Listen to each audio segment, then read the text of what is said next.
అందరికీ నమస్కారం. అక్టోబర్ నెల క్లస్టర్ కాంప్లెక్స్ సమావేశానికి ఇచ్చేసినటువంటి ప్రధానోపాధ్యాయులకు, ఉపాధ్యాయులకు, న్యూలీ రిక్రూటెడ్ టీచర్స్ బ్యాచ్ 2025 టీచర్స్కి అందరికీ కూడా నా హృదయపూర్వక నమస్కారం తెలియజేస్తూ స్వాగతం తెలియజేస్తున్నాం. Cluster complex is one of the platform to discuss all the academics and also one of the refreshment training to the teachers.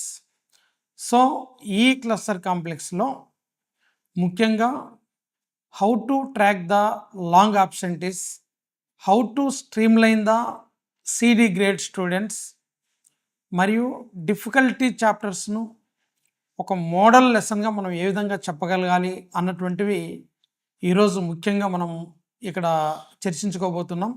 మీరందరూ కూడా డిస్కస్ చేయాల్సిన పరిస్థితి ఉంది. ఇక రెండవది అప్కమింగ్ ఇష్యూస్ ముఖ్యంగా నవంబర్ నెలలో మనకు సమ్మేటివ్ ఎగ్జామినేషన్స్ అన్నటువంటివి స్టార్ట్ కాబోతూ ఉన్నాయి. నవంబర్ 10th నుంచి 19th వరకు as a part of academic calendar. So కాబట్టి ప్రధానోపాధ్యాయులు, ఉపాధ్యాయులు అందరూ కూడా దీన్ని గమనించి సిలబస్ అంతా కూడా పూర్తి చేయాలనేసి నేను రిక్వెస్ట్ చేస్తున్నాను. మరియు 100 days action plan 10th class November 30th కల్లా సిలబస్ కంప్లీట్ చేసుకొని డిసెంబర్ 5th నుంచి మనం 100 days యాక్షన్ ప్లాన్కి వెళ్ళబోతాం. గతంలో కంటే ఈసారి భిన్నంగా అంటే డిఫరెన్షియేషన్ మనం చూపిస్తూ ఉన్నాము. ఈ యాక్షన్ ప్లాన్లో ఏబీ గ్రేడ్ స్టూడెంట్స్ సంబంధించి ఒక action plan, CD grade students సంబంధించినటువంటి ఒక యాక్షన్ ప్లాన్ను మనము డిజైన్ చేయబోతూ ఉన్నాం. ఇది షార్ట్లీ మీకు అందరికి కూడా షేర్ చేయడం జరుగుతుంది.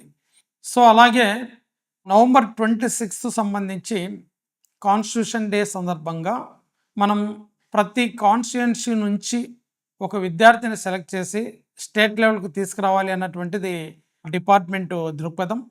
సో కాబట్టి ఇందుకు సంబంధించి ఎస్ఏ రైటింగ్, ఎలక్యూషన్, క్విజ్ ఈ కాంపిటీషన్స్ అన్నీ కూడా మనం స్కూల్ లెవెల్, ఆ తర్వాత మండల్ లెవెల్, కాన్స్టిట్యుయెన్సీ లెవెల్లో మనం నిర్వహించబోతా ఉన్నాం. దీనికి సంబంధించి కూడా షెడ్యూల్ త్వరలో ఇవ్వబోతాం. దీన్ని కూడా ఇంప్లిమెంట్ చేయాల్సిన పరిస్థితి ఉంది. సో అలాగే ఇప్పుడు న్యూలీ రిక్రూటెడ్ టీచర్స్ అందరూ కూడా మనకు రావడం జరిగింది. మరొకసారి ఈ అకాడమిక్స్లో మనం చేసినటువంటి రీఫార్మ్స్ అన్నీ కూడా ఒక్కసారి రీట్రేట్ చేస్తున్నాను.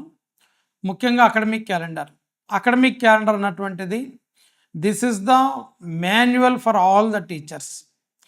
ఈ అకాడమిక్ ఇయర్లో డే 1 నుంచి end of the day academic year వరకు కూడా ఆల్ యాక్టివిటీస్ అంటే సిలబస్ కవరేజ్ కావచ్చు, అసెస్మెంట్స్ షెడ్యూల్ కావచ్చు, ఆల్ రైటప్స్ అన్ని ఈవెంట్స్ సంబంధించినటువంటి అకాడమిక్ సంబంధించినటువంటి రైటప్స్ అన్నీ కూడా ఇందులో ఇవ్వడం జరిగింది. అలాగే no bag day activities. So ఇవన్నీ కూడా పొందుపరచడం జరిగింది. కాబట్టి ప్రతి ఒక్క టీచర్ అకాడమిక్ క్యాలెండర్ను స్టడీ చేయాలనేసి నేను రిక్వెస్ట్ చేస్తున్నాను. ఇంకా రెండో విషయం వచ్చేసి teacher handbook is the one of the resource to the teacher.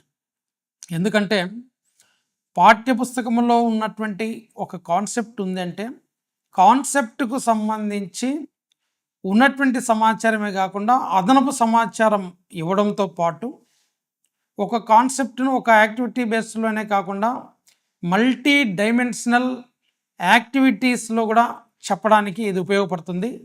కాబట్టి ప్రతి ఒక్క టీచర్ దీన్ని ఉపయోగించి ఖచ్చితంగా ప్రతి టాపిక్ వెనకాల ఉన్నటువంటి చాప్టర్ వెనకాల ఉన్నటువంటి టీచర్ రిఫ్లెక్షన్ కావచ్చు, స్టూడెంట్ రిఫ్లెక్షన్ కావచ్చు, టీచర్స్ డైరీ కావచ్చు, ప్రతి ఒక్కరు కూడా దాన్ని పూర్తి చేయాలనేసి నేను రిక్వెస్ట్ చేస్తున్నాను. అలాగే assessment booklet is the one of the innovative method. ఎందుకంటే గతంలో లేదు, ఇది ఈ సంవత్సరం ఇంప్లిమెంట్ చేయడం జరిగింది. ఇది మెయిన్ స్టూడెంట్ లర్నింగ్ ప్రోగ్రెస్ని తెలుసుకోవడానికి ఉపయోగపడుతుంది. ఇది ఒక రకంగా చెప్పాలి అంటే triangle strategy. Student to teacher, పేరెంట్కు వేర్ ద స్టూడెంట్ ఈజ్ అన్నటువంటిది తెలుసుకోవడానికి. ఇన్ కేస్ లర్నింగ్ ప్రోగ్రెస్ తక్కువగా ఉంది అనుకుంటే డెఫినెట్లీ రెమిడియేషన్ ఇవ్వడానికి కూడా ఇది ఉపయోగపడుతుంది. కాబట్టి ప్రతి ఒక్క స్టూడెంట్ దీన్ని ఉపయోగించి ఇందులో రాసేలా చూసి బెటర్ రిజల్ట్స్ తీసుకురావాలనేసి రిక్వెస్ట్ చేస్తున్నాను. తర్వాత 4th వన్ వచ్చేసి వాల్యూ ఎడ్యుకేషన్. ఎడ్యుకేషన్ ముఖ్య లక్ష్యమే వాల్యూ బేస్డ్ సొసైటీని నిర్మించడం.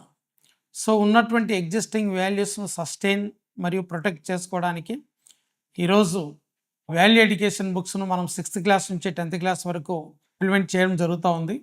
సో వీటిని ఫార్మేటివ్ అండ్ సమ్మేటివ్ అసెస్మెంట్స్లో కూడా దీన్ని ఇంప్లిమెంట్ చేయడం జరిగింది.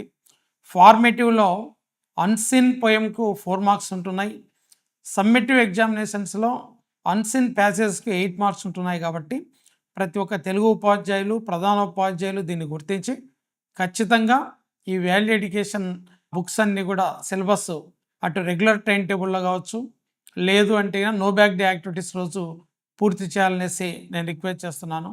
అలాగే ఫైనల్లీ సమ్మరీ వీడియోస్ ఇది కూడా చాలా ఉపయోగకరం. రీక్యాప్చులేషన్ లాంటిది ఇది. జిస్ట్ ఆఫ్ ద సబ్జెక్ట్ ఆ topic gist of the chapter అంతా కూడా ఇందులో తెలియజేయడం జరుగుతుంది. కాబట్టి దీన్ని ప్రతి ఒక్క టీచర్ యూజ్ చేసి యూసేజ్ని పెంచి ఆ చిల్డ్రన్స్లో మంచి లెర్నింగ్ అవుట్కమ్స్ తీసుకోవాలనేసి రిక్వెస్ట్ చేస్తున్నాను. అందరికీ నమస్కారం, ధన్యవాదాలు.